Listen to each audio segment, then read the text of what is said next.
一位重量級嘅嘉賓，因為我自己咧就非常中意用佢哋嘅 product 嘅，咁就係阿 Jazz Transport 嘅 co-founder。係，大家好，我係阿 Jazz。我係每2日咧都要用一次你哋嘅尿袋先至安樂嘅，我永遠都唔會自己帶叉電器啦，我就會去去71啊，去唔同嘅地方租你哋嘅叉電器啦。所以咧，當我揾到 Jazz 嘅時候咧，我好開心。咁我哋咧喺呢個餐廳我都好有故事嘅，其實因為呢間餐廳咧就喺將軍澳叫 Bistro La Bay 啦，一間法國嘅小酒館啦。上年咧唔知記唔記得有呢個颱風，其實 Bistro La Bay 咧就上晒全香港甚至全球嘅新聞嘅，就因為咧當時一個颱風啦，就將佢哋成間餐廳摧毀咗，佢再喺原址再開翻。咁我哋今日咧就好開心啦，就過咗呢個颱風之後咧，又可以再食翻佢哋嘅嘢。好啦，咁我哋講翻阿 Jazz 啊，而家咧其實租借尿袋就可能冇即係比較普遍咗好多啦喺香港，咁但係 Transport 都係香港即係好先去入呢個 market 嘅一個 brand。咁當初其實點解有呢個諗法嘅咧？講翻點解創業呢個故事嘅時候咧，就係因為我即係個人發生咗一啲巨變咧，生活上咁，所以就唔想再打工啦，就想真係去創業咁樣。咁嗰時咧，其實咧喺國內咧已經好流行共享充電㗎啦。但係我哋就發現，咦，好似香港同埋其他地方都冇嘅，咁所以就開始做 research 啦，睇下香港其實係咪真係 work 㗎？有冇呢啲 solution 已經係即係出現咗㗎啦咁樣。咁嗰時睇完之後就發現，咦，其實應該係有一個機會喎，咁就開始去試啦。咁你頭先話經歷咗巨變講唔講得㗎？可以講嘅，都冇諗過要創業嘅，其實一路都咁。但係後來去到16年嘅時候，我就生個小朋友。咁但係佢出世之後咧，就發現唔係好健康。咁去到佢7個月大嘅時候咧，佢就過咗身啦。咁嗰時我突然間覺得，哇！原來人生真係可以好短。即係你完全係估唔到下一秒會發生乜嘢事㗎，因為我其實知道自己唔係好中意一啲好沉悶嘅嘢嘅，咁所以以前咧我都係打工嘅時候咧，我都係去到覺得咦好似有啲悶咯喎，我就會轉工。係啦，咁所以嗰陣時就諗下，不如我自己去做自己嘅嘢，我哋可以決定多啲嘅時候，咁對我嚟講係咪好啲咧？咁所以嗰一刻就覺得我都冇嘢可以輸啦，因為我已經經歷過人生最痛嘅事啦。我覺得有時候好多嘢都係注定。係，因為我自己仲喺大學嘅時候咧，就經歷咗一次恐怖襲擊，就喺巴塞羅那。就係因為呢一個恐怖襲擊咧，我斷咗兩隻腳斷咗啦嗰陣時。我嗰陣時係我嗰一刻係覺得人生就要完。咁但係過完呢樣嘢咧，反而我個諗法係同你一樣咯，因為時間太短咯，每一刻都係人生，你唔知邊一刻又會再咁樣噶嘛。咁我就係嗰一刻覺得我唔可以再消沉咯，同你一樣，就係應該要去做啲更加有意義嘅事，每一日咧唔好浪費。我都覺得係人生一定要經歷咗一啲嘢，你先至會睇到另一個角度咯。未開始做生意之前，係咪都係即係有冇係咩行業 background？我其實咧最開頭咧，即係大學畢完業之後咧，我係喺一間國際嘅美容公司度做 MT 嘅。咁後來咧，我就都轉咗去一啲即係譬如代理商啊咁樣嘅公司啦。咁就都係啲大公司，都係做。咁我哋就轉咗去做一個運動服裝品牌。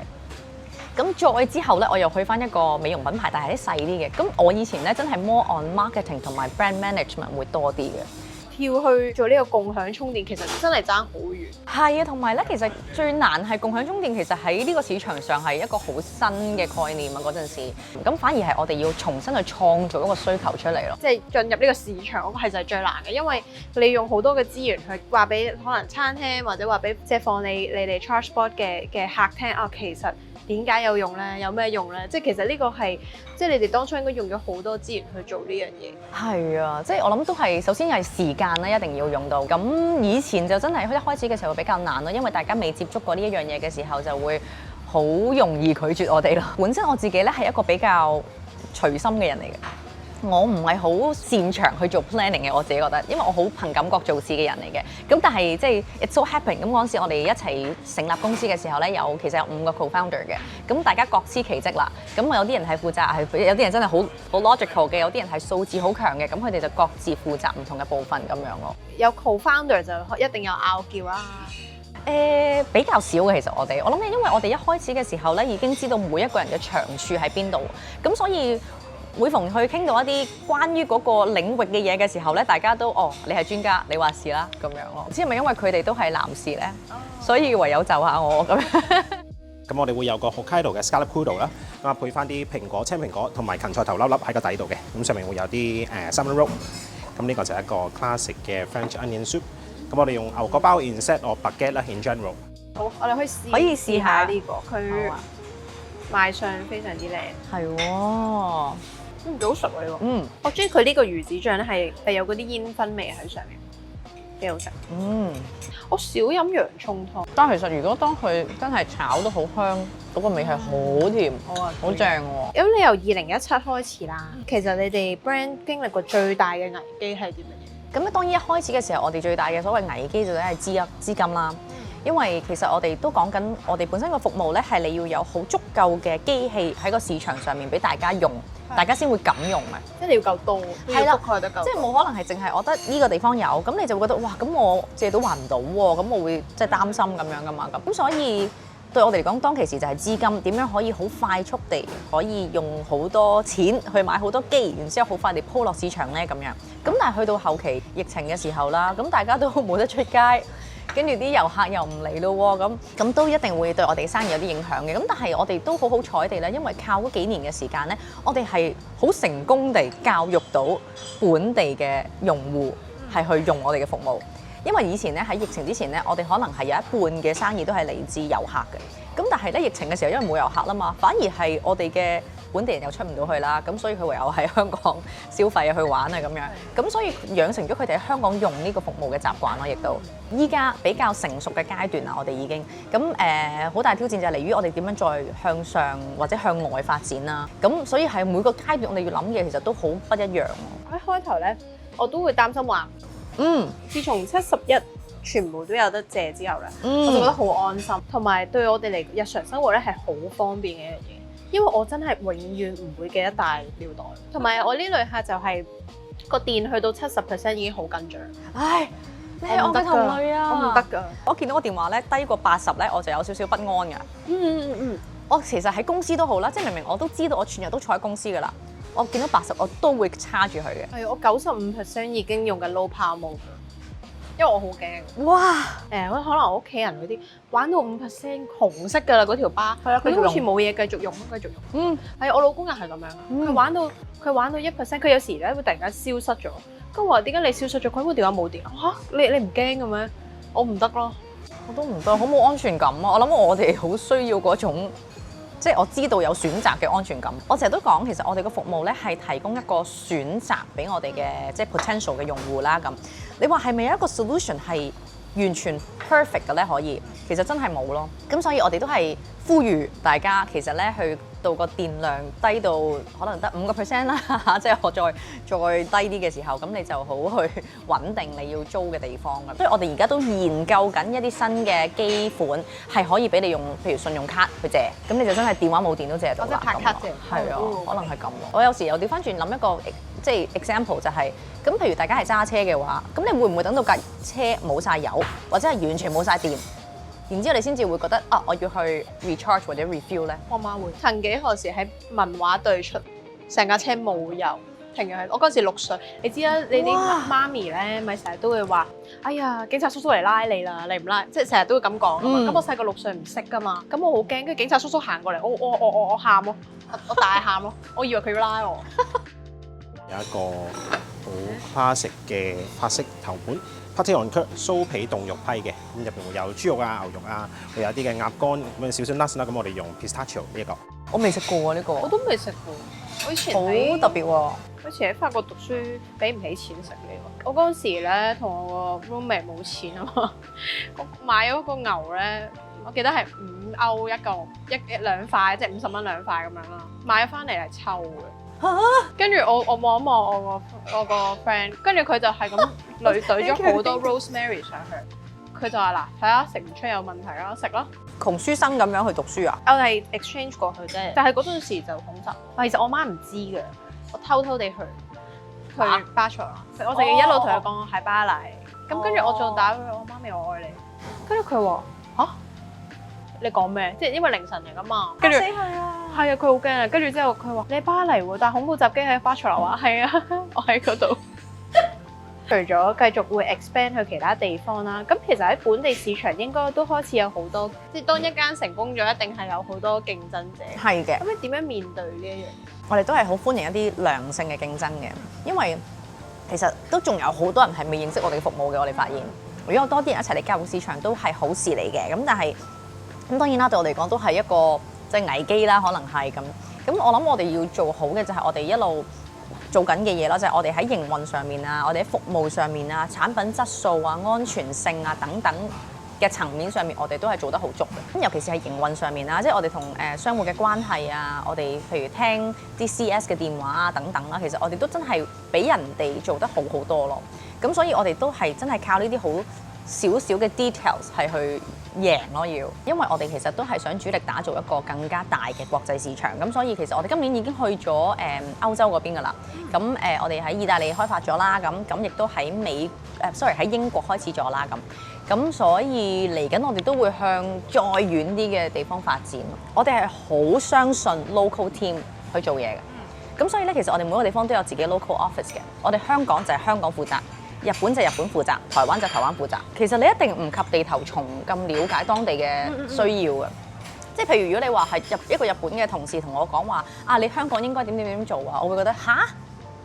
你點解會咁講嘅？係啦，即係我會質疑啦，我自己都咁。譬如香港啦，同日本啦，同台灣啦，我哋都係好主力去做，譬如一啲便利店啊，即係大家啲人流好旺嘅地方啊，都會係呢啲為主嘅。咁但係咧，我哋發現去到澳洲咧，原來咧，因為即係地方好大啦，咁大家亦都唔係好需要去便利店啦，某程度上，咁可能佢哋最先去開發嘅地點就係反而係酒吧。係啦，咁所以你一定要係 local， 你先知道大家嘅係啦習慣係點，你先知道你嘅策略係點咯。我覺得呢個心得幾好啊，我都學到嘢。因為呢個我哋去開新加坡市場嘅時候咧，我哋都有遇到挑戰。咁就係其實我以為啊，香港同新加坡好似啫，即係餐飲應該好相近啦。但係其實好多唔同。當初標咗一條 team 去信任佢哋，等佢哋去做，俾自由度佢哋做咧，可能某程度上係一個更加好嘅方法。請得嗰個人你就要信佢咯，我成日都即係你係嗰啲即係用人物義咯，真係要。最大嘅一個 big move 係應該係去到71。咁當初說服佢哋難唔難？唉，都難嘅。其實真係用咗我諗以年計嘅時間去同佢哋傾呢一樣嘢咯。哇！因為其實以前咧71，佢哋應該都有自己去即係租借充電器俾人嘅服務㗎。咁但係當然啦，即係我哋同佢合作之後，咁佢可以省卻咗好多人手啦。佢亦都唔需要去維係佢自己嘅一啲硬件啦，即係譬如啲電都會壞啊，各樣嘅嘢㗎嘛咁樣。咁所以，但係講到最尾咁，當然都係一啲即係 commercial 嘅 decision 啦，即係我哋都要係一個互惠互利嘅關係咯。咁都真係要好多耐心喺當中，你又會揾埋其他嘅租客啦，例如我見有好多餐廳都有啦。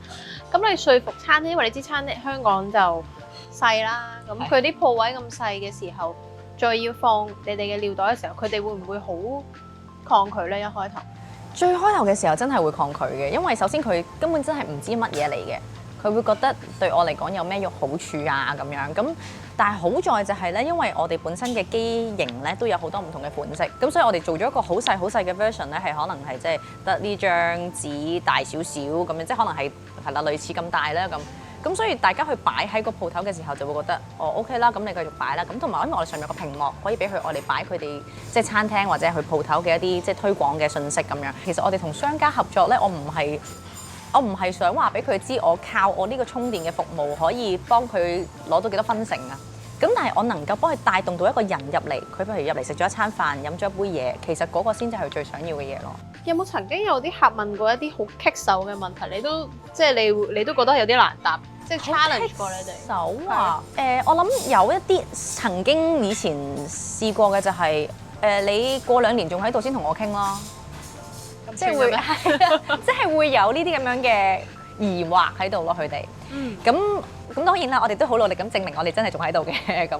第1年應該係好難去說服到啊嘛，即係因為其實係㗎，但係真係靠同事嗰把嘴去說服。因為咧，我哋最開頭嘅時候咧，係真係請比較多嘅 sales 嘅同事咧，係每一日喺條街度。總之你就出去宣傳啦，即係無論嗰個客最後接唔接受都好啦，起碼佢知道咗呢一樣嘢，咁你下次再去揾佢，起碼佢會覺得哦 OK， 我記得啦，因為你曾經嚟過咁樣。阿 Jess 係一個好冷靜啦，同埋你都係好信任人，即係你知好多，我覺得好多 founders 咧，總之 end up 佢做到好多嘢，每一日好多嘢好忙，就因為佢唔信人。即係頭先你講疑人勿用，我覺得係啱嘅。但係其實好多 founders 佢未必真正去做到。我覺得好多人係因為咧，成日都覺得我自己做會好過你做。又或者係我要睇住你做嗰一種咯，咁但係因為我其實咧喺 L'Oreal 做 MT 嘅時候咧，我哋已經係講緊一個游泳池嘅文化，就係我掉你落水，你用你嘅方法游到去對面啦咁，所以我以前已經學識咗係被放養去做自己嘅嘢，咁所以對我嚟講，我而家去管理我嘅同事都係用呢個方式咯。你覺得屋企有冇影響？屋企對你都有啲我覺得，因為咧以前我嘅屋企咧就係爸爸咧就特別錫我家姐嘅，因為第一個小朋友咧又係女咁我媽咪又特別錫我細佬嘅，因為拉仔啊嘛咁所以我覺得我得到嘅 attention 會係比佢兩個少嘅，咁所以你又要去自己去處理好多事咯。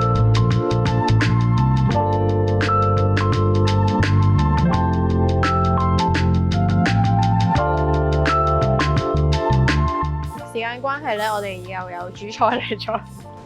我哋有呢個牛扒薯條啦，同埋一八爪魚。我哋可以起動，我哋邊個先？冇所謂啊，我試下牛扒先啦。好腍。OK 啊，係啊。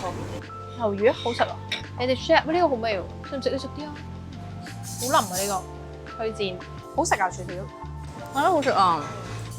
我哋今日好歡樂啊，因為好多同事嚟咗咧。一齊分享。係啊，頭先我哋望咗兩碟，係咪佢有大份喎？其實佢真係佢呢度個價位又唔高啦，佢咁大份，我哋兩條都冇可能食得晒。死啦！頭先講到邊啊？頭先講到你家庭嘅成長。我其實咧屋企就真係好即係基層家庭嚟嘅，即係我哋都係做即係以前細個都係住緊公屋啊咁樣，咁爸爸媽咪都係要返工啊，咁我係我嫲嫲湊大嘅其實，咁所以我覺得係因為咁樣嘅家庭環境底下，你更加知道要好珍惜每一樣嘢咯，就係即係原來好多嘢真係得來不易，原來屋企提供唔到好多嘢俾我嘅，咁如果我自己需要嘅話咧，咁我咪自己去爭取咯，或者自己去攞翻嚟咯咁樣。咁但係你喺創業咁耐啦，即係或者如果有後生會問你啊，咁其實即係你最大嘅得着係點？我會鼓勵大家真係點都踏出第一步先咯，因為其實諗係冇用嘅，因為諗完之後其實係嗰件事係唔會出現咗啦。其實之前咧我睇過一個 YouTube 嘅 video 咧，係講你人生最後悔嘅係乜嘢。咁然之後咧，大家就會寫低一啲佢冇做到嘅事。咁但係好少係話我好後悔我做咗一件乜嘢嘅事咯。咁所以我發現大家嘅後悔係源於佢冇去踏出第一步。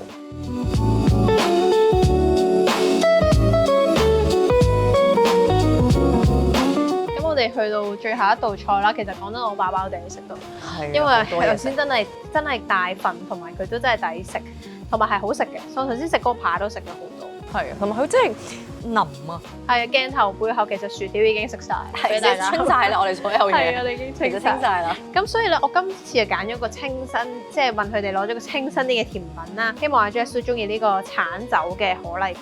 最後講句啦，都好多謝阿 Jess 今日即係參加我哋呢個節目嘅拍攝啦，我自己就覺得好歡樂㗎，因為首先你帶咗好多同事一齊同我哋食嘢啦，同埋真係了解多咗好多你嘅故事，都好開心你咁樂意分享咁多故事。冇客氣，冇客氣，多謝大家即係請我嚟一齊食，一齊即係開始分享啦。咁因為我覺得其實而家返工啊、做嘢、做生意都好啦，其實大家都係好講緊嗰個文化、嗰個 vibe 啊，即係同大家之間嘅溝通係點啊咁，所以我哋希望即係我哋 Charsport 都做到呢一樣嘢，就真係俾大家更加認識我哋咯，而唔係淨係喺街度見到我哋淨係一個死物咁樣咯。同埋唔需要帶尿袋出街嘅，直接去 scan 個 QR code 就可以攞到呢個。但係5%好去借啦。唔係50%你應該要借，好危險啊而家。啱啊。